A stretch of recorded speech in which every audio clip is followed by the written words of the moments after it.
Poor African girl makes Arab executive's daughter eat again. What he does next shocks everyone. When billionaire Arab executive Tariq al-Najjar flew to Nairobi with his 5-year-old daughter for a high-stakes business summit, he never imagined that the most important deal of his life would happen far from any boardroom. His daughter Hana had stopped eating. No doctors could explain why. No medication worked. She had gone silent, fading more each day, until a poor village girl with bare feet and gentle hands did something no one else could. What this girl did not only saved the child's life, but triggered a chain of events that would expose a buried truth, awaken a man's humanity, and transform both their worlds in a way no one could have predicted. Before we begin, make sure to subscribe to the channel, like this video, and turn on notifications. This helps us bring more powerful, inspiring stories just like this one straight to you. Ready? Let's begin. Tariq al-Najjar stood behind the tinted glass of the luxury penthouse suite, overlooking the chaotic streets of Nairobi.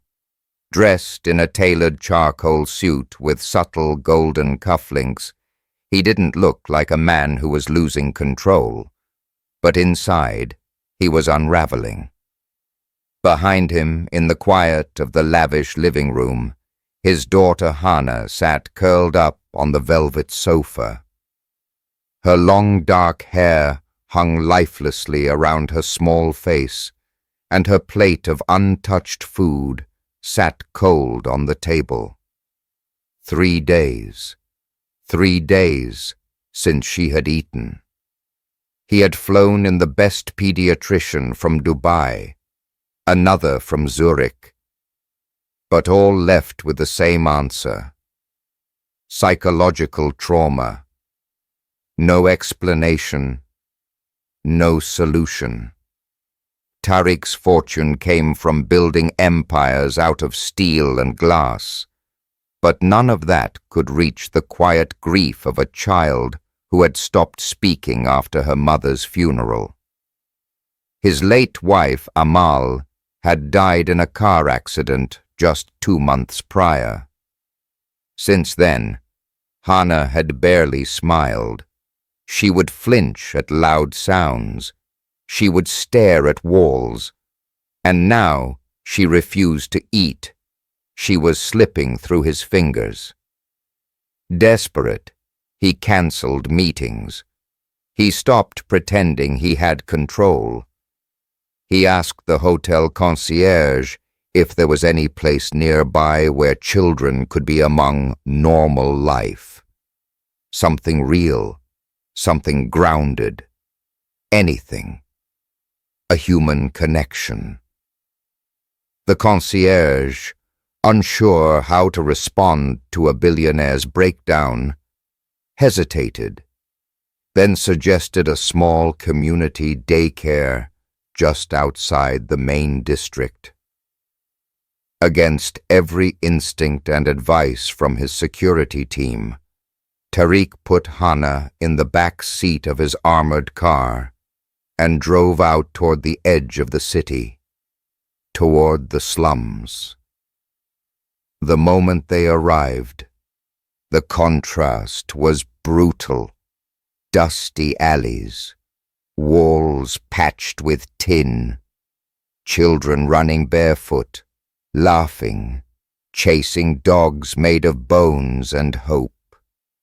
And among them, one girl stood still. She couldn't have been older than 10. Her skin glowed under the sun, deep and flawless. Her hair was tied back with a faded piece of red fabric, and she held a small plastic bowl, the color of clay. In it was what looked like rice and chopped vegetables, Simple, fragrant, real. Hannah, blank-eyed, clutched her stuffed animal and remained silent beside her father. But the girl approached them. Without fear, without words, she bent down slowly and smiled at Hannah. Not the forced smile of someone trying to cheer up a child, but the soft, instinctive smile of someone who had known hunger and sadness herself. She reached into her bowl with her fingers and offered a pinch of the food. Tariq stepped forward immediately, alarmed. No, no, she can't eat that. But before he could pull Hannah away, the unimaginable happened. Hannah reached out. With trembling fingers, she took the food, looked at the girl, and placed it in her mouth. Tariq froze. His heart raced. It was the first bite she had taken in days. And then, her eyes welled up with tears. Not from fear, not from sadness, but from release. Something broke inside her. She took another bite, then another. The girl giggled softly, watching her. The children around them gathered, curious but gentle. A circle of life formed around Hannah and the barefoot girl with the red bowl. Tariq stood in stunned silence. His billion-dollar world didn't make sense anymore.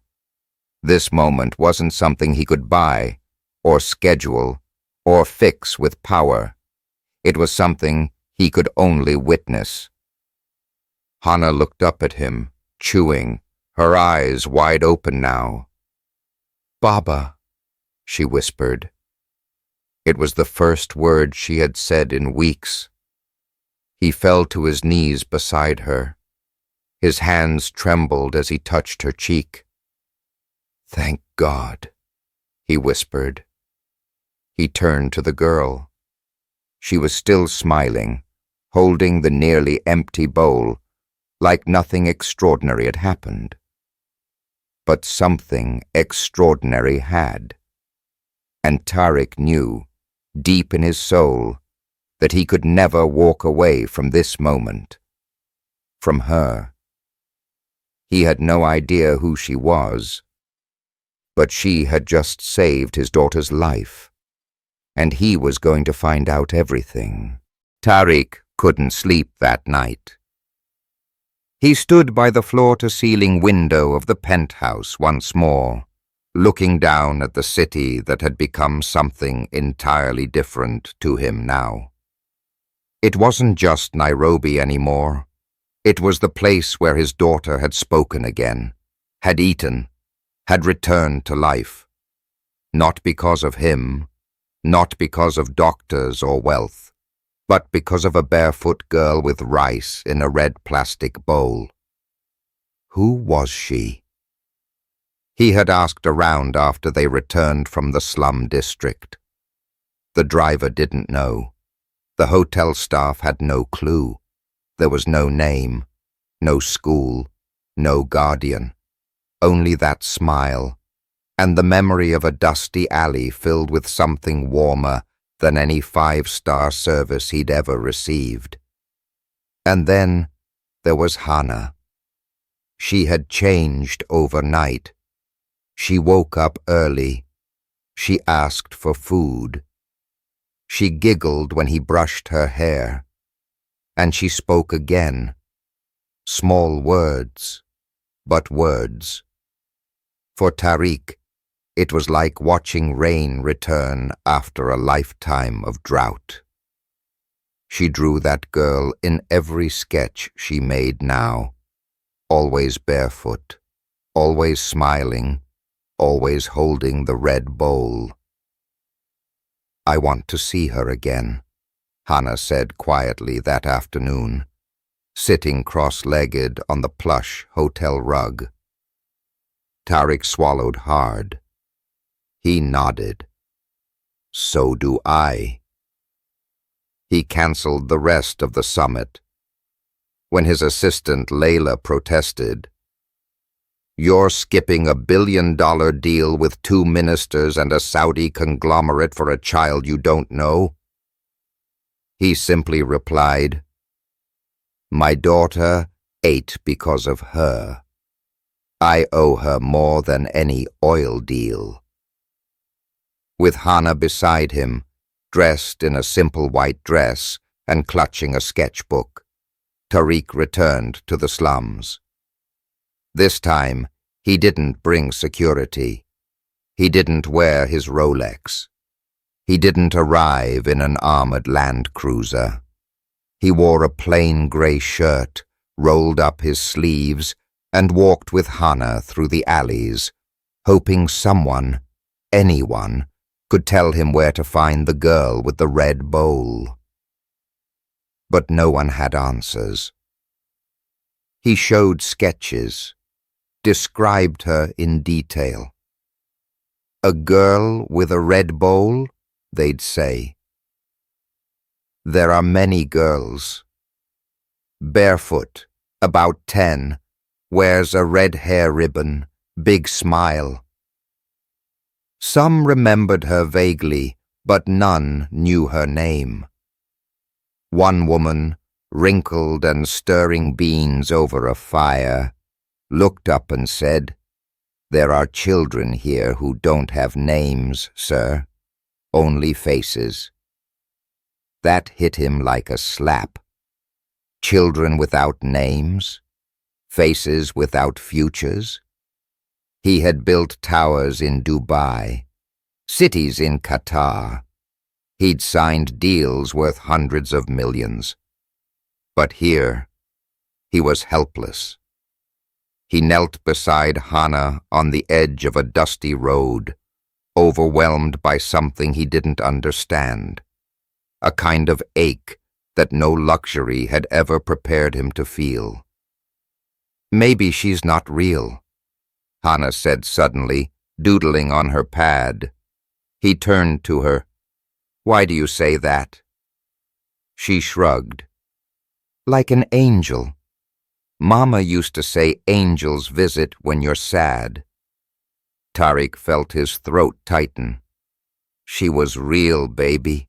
I promise you, she was real." He wasn't leaving without finding her. The next morning, he hired a local videographer and translator. They returned to the same neighborhood and offered food baskets in exchange for information. Not money, just help. Tariq didn't want to make it transactional.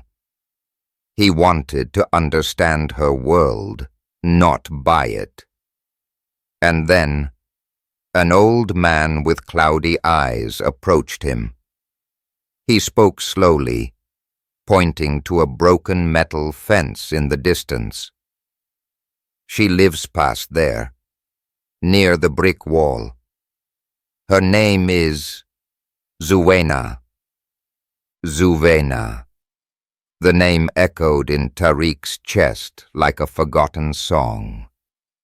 He grabbed Hannah's hand and followed the direction the man gave, past a rusted gate, through a narrow path between tin shacks, until they reached a clearing where chickens ran loose and laundry flapped in the wind. And there she was, Zuena. She sat on a wooden crate, humming to herself, threading beads onto a string. Her red ribbon was tied tightly in her hair. The bowl sat beside her, now empty. She looked up. She recognized them instantly. Her smile returned. Not surprised, not confused, just warm, as if she knew they would come back. Tariq stepped forward. He didn't know what he was going to say. But he knew what he felt. He felt his world shift again. And he was about to ask a question that would change all of their lives. Zuena, would you come with us? Zuena tilted her head, the beads in her hands still dangling from her fingers. Her dark eyes flicked between Tariq and Hana, two figures so wildly out of place in this crumbling part of the city that they might have been part of a dream. But it was Hana who stepped forward first. She didn't speak. She simply walked up to Zuena and sat cross-legged in the dust beside her. No hesitation, no discomfort, and Zuena, smiling as though this were the most natural thing in the world, handed her a bead and nodded toward the string. They began threading them together in silence, like old friends reunited in a ritual neither fully understood. Tariq felt something in his chest loosen, something old, something hardened. He crouched down, now eye level with the girl who had cracked open the world of his child. "I want to thank you," he said softly, "for what you did. You helped my daughter eat when no one else could. You brought her back." Zuena blinked. Her hands kept working. "She looked hungry. I had food. That's all." "That's not all," he said, his voice catching. "That's everything." She shrugged again. "It was just rice." He smiled. "Sometimes rice is a miracle." Then he said it, the question that had lived in his chest since the moment Hana took that first bite. "Would you come with us to the hotel, just for a day, so she can be with you?" Zuena looked confused. "To the big glass place?" "Yes. You don't have to stay. Just visit. We'll bring you back after. You'd be safe. Fed." Her eyes narrowed. She looked past Tariq toward the doorway of the shack behind her. An old woman stood there silent, wrapped in layers of cloth, barefoot, one eye milky white with cataract. "My grandmother," Zuena said. "She can't walk far. I take care of her." Tariq turned toward her and bowed his head. "May I greet her?" Zuena nodded. He walked slowly toward the woman. Her gaze was unreadable, sharp in one eye, clouded in the other. "I'm Tariq," he said, placing his hand on his chest. "Your granddaughter saved my daughter's life." The woman said nothing. She studied him. Then, in a voice roughened by time, she rasped, "You want to take her? Only for the day.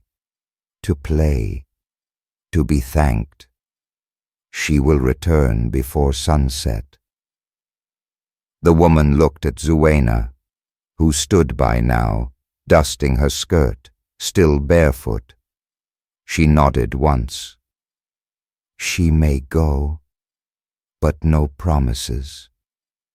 The poor know better than to believe too much."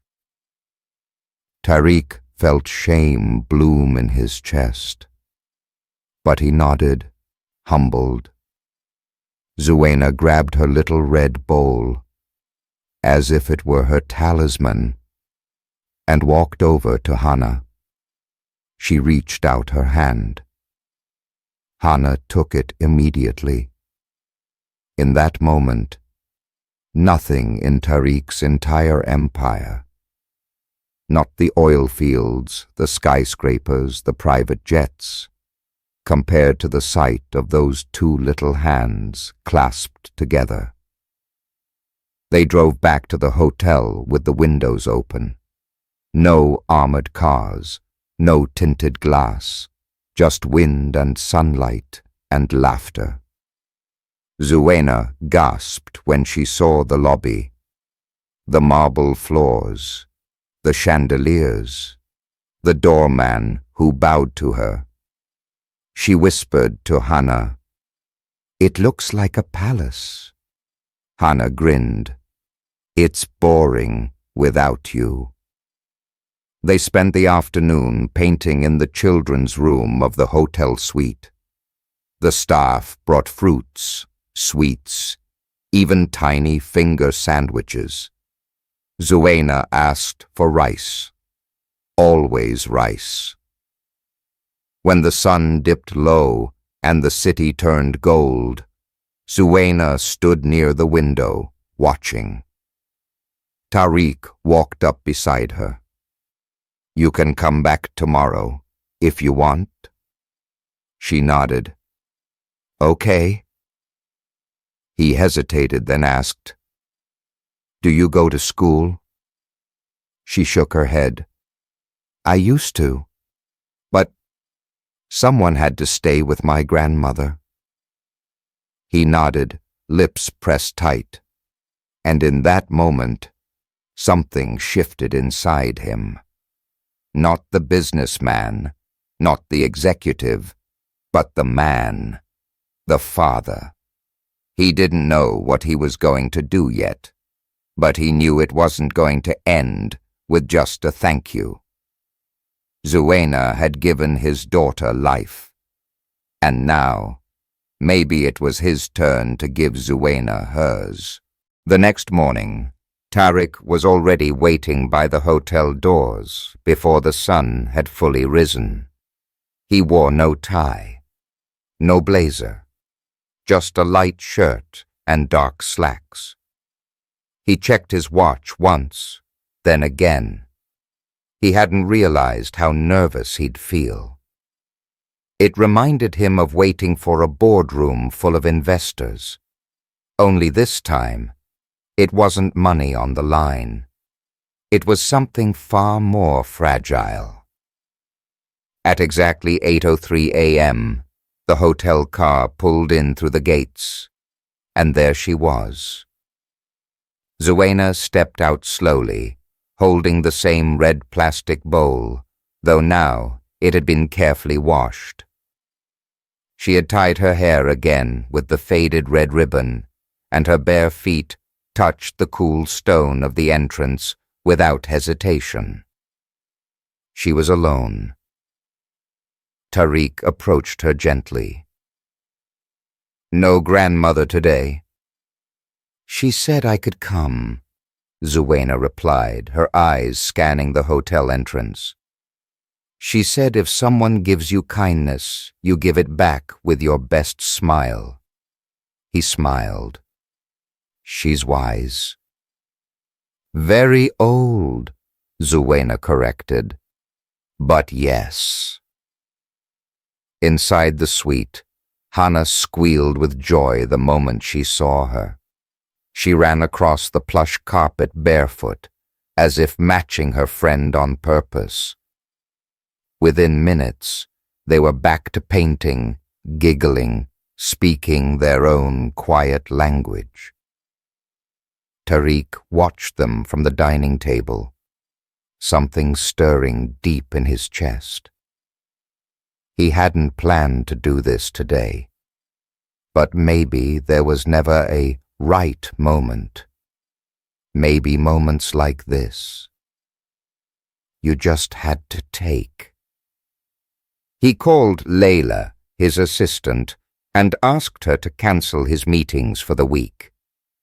Then he requested a local education consultant, a lawyer, and a doctor to visit him at the hotel, discreetly, privately. That afternoon, As the sun painted golden light across the walls, he asked Zuena to sit with him while Hannah napped. She sat upright, legs swinging gently under the chair, still cradling the red bowl on her lap. "I wanted to ask you something," Tariq began carefully, "but I don't want to scare you." Zuena's head tilted. "Why would I be scared?" "Because what I'm about to say is big." She stayed quiet, still. "You gave something to my daughter that no one else could, and you didn't ask for anything. That means a lot. In my world, most people want something. You didn't." Zuena shrugged. She looked sad. "I know what sad feels like. I want to help you. And your grandmother. I want to send you to school. A good one. Pay for everything. Uniforms, books, food, even shoes," he added, glancing at her feet. She looked down at them, then back up. "Why?" "Because someone once did the same for me," Tariq said. "When I was a boy, my mother cleaned floors in Abu Dhabi. An old man gave me a scholarship. It changed my life." Zuena's expression stayed calm. "And now you want to be the old man?" He chuckled. "Something like that." She was quiet for a long moment. Then, in a soft voice, she asked, "And my grandmother?" "She can come with you, or stay where she's comfortable. But I'll make sure she has everything she needs. Food, medical care, a real bed." Zuena gripped the bowl a little tighter. "You're not trying to buy me." That stopped him cold. "No," he said gently. "You can't buy what you gave us. You gave my daughter her life back. This is me trying to do something right." She looked at him for a long time. Then finally, she nodded. "But I still want rice," she said with a grin. "Even in the big school." Tariq laughed. "Deal." That night, he sat alone in the suite, watching the two girls sleep curled up together on the sofa. And something in him changed.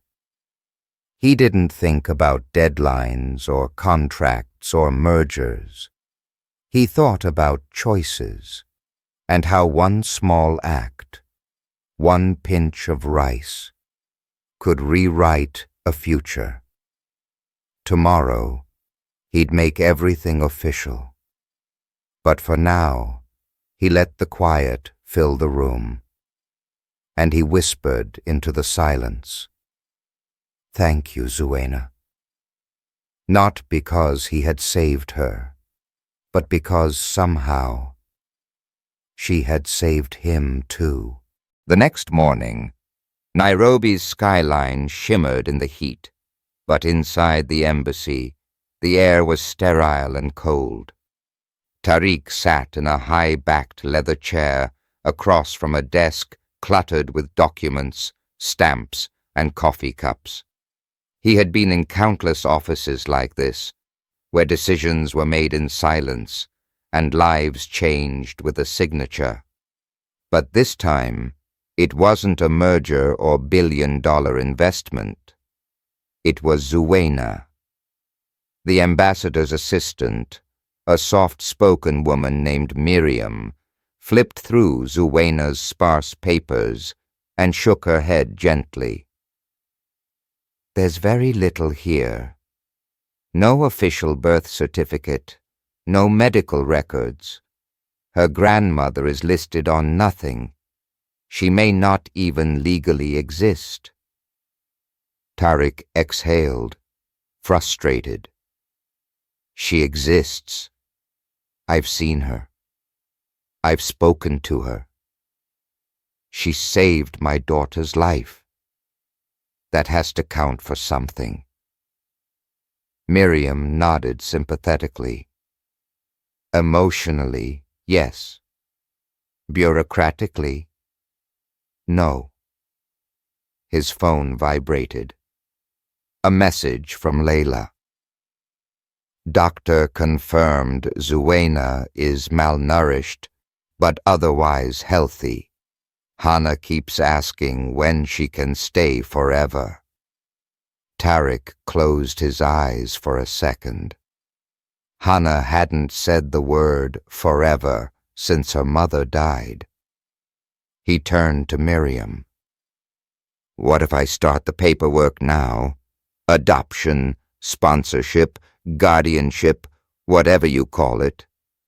She paused, her fingers resting on the file. You're serious? I have never been more serious in my life. She nodded slowly. Then we'll begin. But be prepared. It won't be easy. Or fast. Tariq left the embassy with a fistful of papers and a mind full of questions. For a man used to instant power, this system was built to slow men like him down. But he wasn't backing away. That afternoon, he took Zuena and Hana to a small garden cafe near the edge of the city. It was quiet, shaded by jacaranda trees, with birds that sang over glasses of mango juice. Zuena had a new pair of shoes now, soft white sandals that she kept glancing at like they might disappear. She wore a dress Hana had picked for her, one size too big, but filled with pride. As the girls sipped juice and giggled over a shared piece of cake, Tariq leaned back in his chair and watched. For a moment, he didn't feel like a foreigner or a billionaire. Just a man, a father. Then Zuena's tone changed. She turned to him suddenly. Can I ask you something? Of course. If I come live with you, do I stop being poor? The question hit him with the weight of a freight train. He leaned forward. You'll have food, a home, safety, school. Yes. But do I stop being me? He didn't answer right away. No, he said. You'll always be you. That's what I want. Not to change you, just to give you more of what you deserve. She thought for a moment, then nodded, satisfied. Okay. Then she pulled something from the pocket of her oversized dress, a folded piece of paper. It was a drawing, crude but clear. A woman with long hair, a child beside her, and behind them, a tall man. This is my mom, Zuena said softly. Tariq blinked. I thought your grandmother raised you. She did, Zuena said, eyes lowered. But I remember my mom, before she disappeared. Tariq studied the drawing. Do you know what happened to her? Zuena shook her head. She left when I was small. Grandma said she went to the big city to work, but she never came back. A chill moved down Tariq's spine. He gently took the drawing, something about the woman's features, her eyes, sharp, kind. familiar. And then he saw it.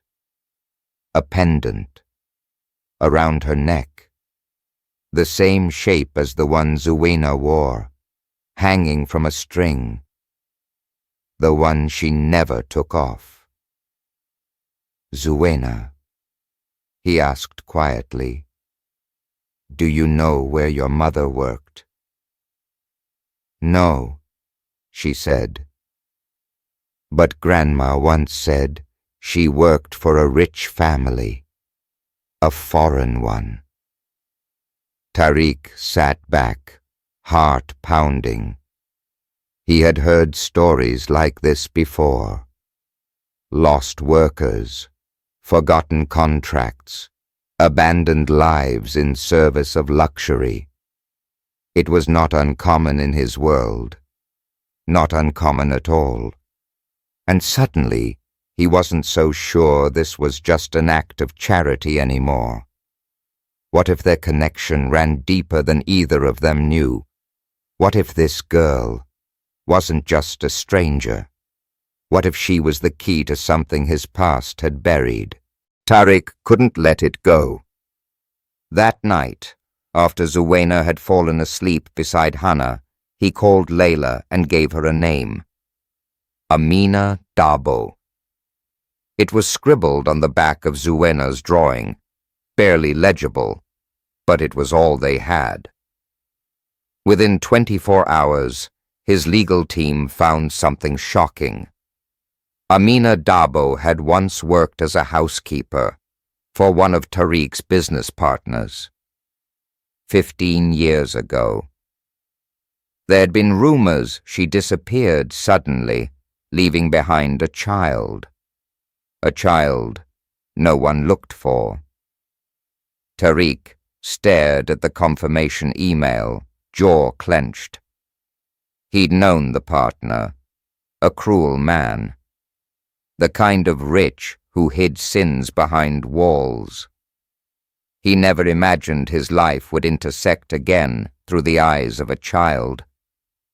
But now, the truth was out. Zuena wasn't just a miracle. She was a living consequence of a forgotten injustice. And now, Tariq couldn't walk away. He wouldn't. The next day, Tariq took a drive, alone. He returned to the slums, found the grandmother again. This time, he didn't ask for permission. He asked for forgiveness.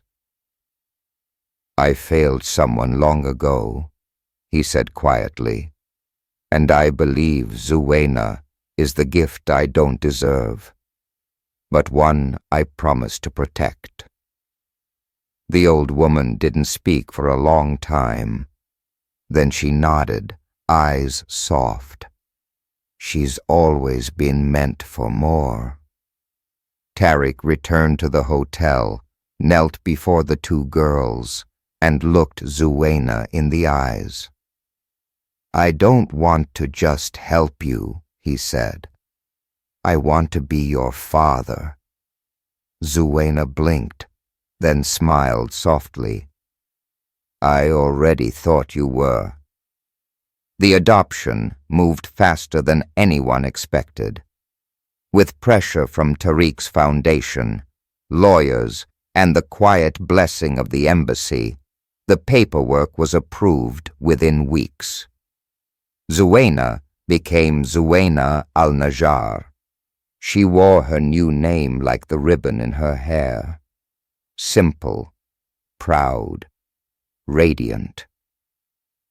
The first time she entered her new school in Dubai, wearing polished shoes and a blue blazer, she turned to Hannah and whispered, "Do I look rich?" "No," Hannah giggled. "You look like my sister." Months later, at a charity gala in Dubai, Tariq stood on stage. He didn't speak about stock prices or expansion. He spoke about Zuena, True wealth, he said, voice trembling, is not what we build, it's who we lift. In the crowd, Zuena sat beside Hannah, clapping proudly. That night, before bed, Zuena placed her old red bowl on a shelf in her new bedroom, not to forget where she came from, but to remember what love can do when it has the courage to act. If this story touched your heart, subscribe to the channel, like this video, and share it with someone who still believes in miracles born from kindness.